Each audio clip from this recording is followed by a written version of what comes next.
Syederulun Sekjen PDIP Hasto Kristianto menegaskan Bupati Kepulauan Meranti Muhammad Adil bukan kader partainya. Adapun informasi yang didapat, Bupati Kepulauan Meranti Muhammad Adil terjaring operasi tangkap tangan KPK pada Kamis 6 April 2023 malam. Hasto memastikan PDIP memberikan dukungan atas konsistensi KPK dalam melakukan upaya pemberantasan korupsi. Kemudian, Hasto menjelaskan beberapa bulan lalu, Bupati Meranti Muhammad Adil memang sempat diusulkan seorang anggota fraksi PDIP untuk bergabung ke partai berlambang benteng moncong putih itu. Namun, Hasto mengungkapkan PDIP tidak menerima permohonan bergabung Muhammad Adil.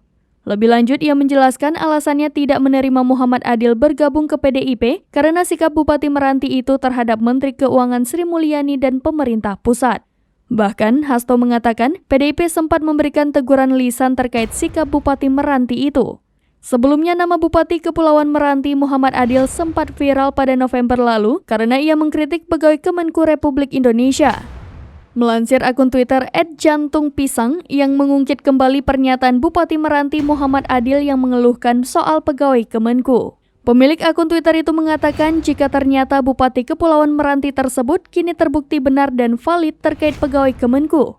Saat itu, Bupati Kepulauan Meranti Muhammad Adil memprotes soal dana bagi hasil minyak di Kepulauan Meranti karena uang yang diperoleh tidak sesuai dengan banyaknya minyak yang diambil di wilayah tersebut.